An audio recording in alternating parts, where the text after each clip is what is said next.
Hello বন্ধুরা, কেমন আছেন সবাই? আশা করি সবাই ভালো আছেন। বন্ধুরা, আমাদের গল্পগুলো যদি ভালো লাগে অবশ্যই লাইক করবেন আর কমেন্ট করে জানিয়ে দেবেন। আর চ্যানেলে যদি নতুন হয়ে থাকেন অবশ্যই সাবস্ক্রাইব করে পাশে থাকা বেল আইকনটি প্রেস করে রাখুন, যাতে নতুন নতুন ভিডিও আপলোড করার সাথে সাথে আপনার নোটিফিকেশনে চলে যায়। আজকের গল্প সম্পর্ক পর্ব 18। লেখিকা অল ইন্ডিয়া রুহি। আসমানে থালার মতো গোল চাঁদ, প্রকৃতিতে আলো থই থই করছে। প্রান্ত দাঁড়িয়ে আছে ছাদের একটা কোনায়। মৃদু মন্দা বাতাস এসে একটু পরপর তাকে ছুঁয়ে যাচ্ছে। এত সুন্দর রাতে আহিননি, আর তার আলাদা আলাদা জ্যোৎস্না বিলাস করার কথা ছিল। প্রান্ত তো চাঁদের তলাই দাঁড়িয়ে আছে, কিন্তু আহিননি কই?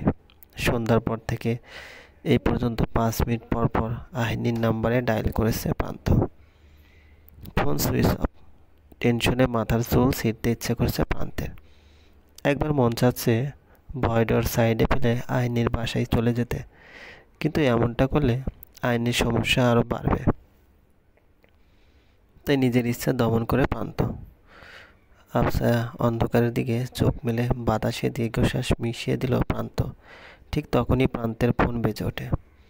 আইনির নম্বর থেকে উত্তেজিত প্রান্ত দ্রুত ফোন রিসিভ করে।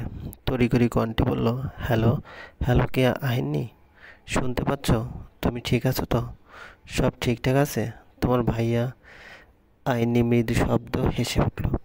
হ্যাঁ, আসতে একসাথে এত প্রশ্ন করলে উত্তর দেব কেমনে? প্রান্ত স্বস্তি নিঃশ্বাস ফেলল, বলল, কতটা ভয়ে ছিলাম। শুক্রিয়া আল্লাহকে তুমি ঠিক আছো যে। ভয় পাইছিলা? ভাবছো আমাকে মেরে ধরে রুমে আটকে রাখছে, ফোন নিয়ে গেছে?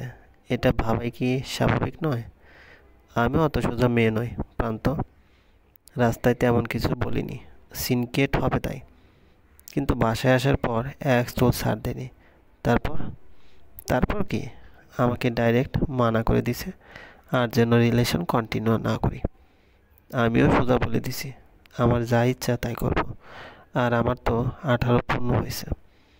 সেই হিসেবে আমি এই দেশের নাগরিক, এবং আমার লাইফে কি হবে না হবে সেটা ডিসাইড করার স্বাধীনতা আমার আছে। আমি সোজাসুজি বলে দিছি, যদি আমাকে আটকানো হয় বা বাধা দেওয়া হয় আমি এই বাসা ছেড়ে চলে যাব, এবং সর্বপ্রথম আমি থানায় যাব। দুপুরের ডিভোর্সের কাহিনী, আবার আরাব ভাইকে থানায় ধরে নিয়ে গিয়েছিল, সেসব এখনও সমাজে হট নিউজ। এখন যদি আমিও ঘর ছেড়ে বেরোই তাহলে আগুনে ঘি ঢালা হবে। এই ভয়ে সবাই চুপচাপ হয়ে গেছে। প্রান্ত অবাক, বিড়বিড় করে বলল, তুমি এত সাহসী? আমি তো ভাবছিলাম মুখে যত ফটর ফটর। কীভাবে ওদের দুর্বল জায়গায় কোপ মেরে দিলা? আইনি হেসে গর্ব মিশ্রিত গলায় বলল, আমি শুধু বলিই না, করেও দেখাই। আচ্ছা মানলাম, কিন্তু ফোন বন্ধ ছিল কেন? এই যে এসব ক্যাচাল চলছিল তাই ইচ্ছে করে অফ করে রেখেছিলাম। তুমি আবার ফোন দিতা বারবার, তখন আমি চুটিয়ে মনোযোগ দিয়ে ঝগড়া করতে পারতাম না, বুঝছো? আর রাতে খেয়ে দিয়ে ঘুমিয়ে পড়ছিলাম হুট করে, তাই এখন ঘুম ভাঙতে কল করলাম। আমি জানতাম আমার সাথে কথা না হলে আজকে সারা রাত তুমি জেগে থাকতা। প্রান্ত বিস্ময় লুকিয়ে বলল, ঝগড়া করতে মনোযোগ লাগে? ইয়েস, লাগে, নইলে ঝগড়ার সময় ইম্পর্টেন্ট পয়েন্টগুলো ভুলে যাও তো। প্রান্ত শব্দ করে হেসে উঠল, তোমার মতো পাগল আমি আর দুইটা দেখিনি। এই কয়টা মেয়ের সাথে মিশছো লাইফে? হুম হুম না না, ওই মাইন্ডে নিও না। মানে এমনিতে তোমার মতো এরকম সাহসী মেয়ে আর আছে কি না সন্দেহ। তোমার জায়গায় অন্য কেউ থাকলে কেঁদে কেটে অস্থির হয়ে পড়তো, ভেঙে যেত একদম। আর তুমি খেয়ে দিয়ে নাক ডেকে ঘুমাচ্ছিলে, কি শান্তি। এই সমাজে সাহস না থাকলে টেকা যায় না, আর যে যত নরম তাকে সবাই অতই টেপাটেপি করে, বুঝছো? বুঝলাম আইনি। আজকে জ্যোৎস্না গলে গলে পড়ছে, দেখেছো? হুম, আমি ছাদে। ইতিমধ্যে ছাদেও চলে গেছো? বাহ। আইনি জবাব না দিয়ে ঠোঁট টিপে হাসলো। প্রান্তকে মুগ্ধ করতে তার ভালো লাগে। কতদিনের সম্পর্ক, আর অথচ কত সুন্দর সম্পর্ক গড়ে উঠেছে দুজনের মধ্যে। মনে হবে জন্ম জন্মান্তরে পরিচিত। আইনি আকাশের দিকে তাকিয়ে সন্ধ্যার জ্যোৎস্না গায়ে মাখতে মাখতে মনে মনে প্রার্থনা করে, যাই হয়ে যাক জীবনে, এই ছেলেটি যেন তার হাত ছেড়ে কখনো না যায়, কখনো না। গায়ের ভিতর কারো হালকা স্পর্শ লাগলো।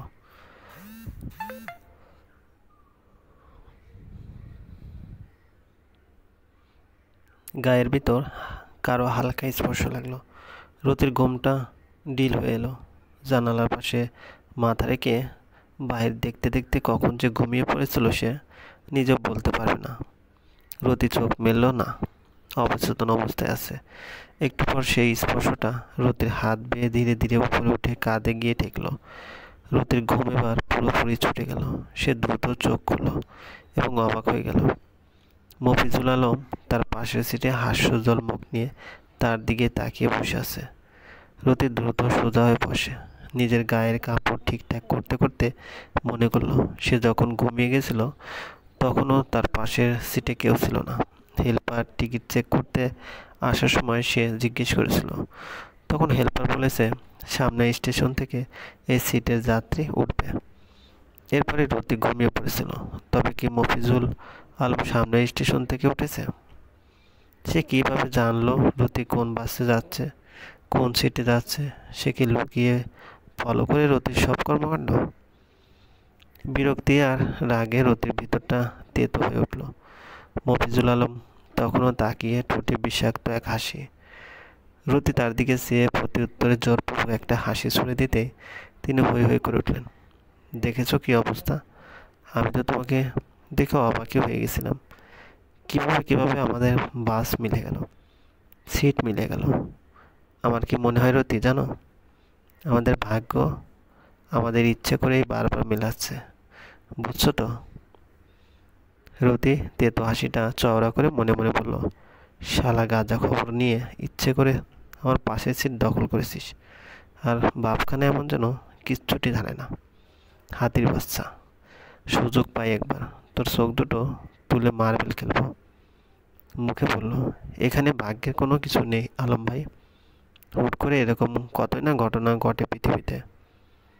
তুমি মানলে না মানো, কিন্তু আমি 100% শিওর তোমার আমার কোনো একটা কানেকশন আছে। রতি জবাব দিল না।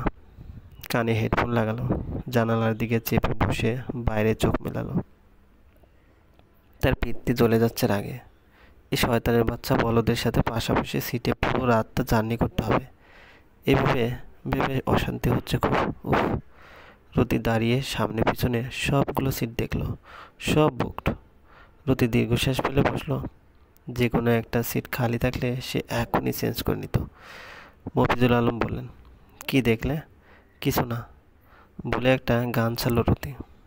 এই বদের বাচ্চাকে ইগনোর করার চেষ্টা, কিন্তু এই মুহূর্তে গানও ভালো লাগছে না। অযথাই মেজাজ খিচড়ে যাচ্ছে। রতি গান অফ করে আইনের নাম্বারে কল করলো।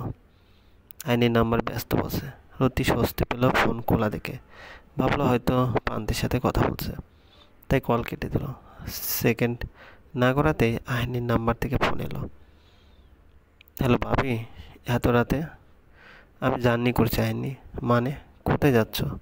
Chandpur, official project. ও ইস, আগে জানালে আমি তোমাকে শিওর করতে আসতাম। কতবার ফোন দিছি, ফোন অফ ছিল তোমার। আইনে মুখ দিয়ে যন্ত্রণা সূচক একটা আওয়াজ তুলে বলল, আর বললো না, আজকে আমাকে আর পান্তুকে হাতে নাতে ধরেছে আরাব ভাই।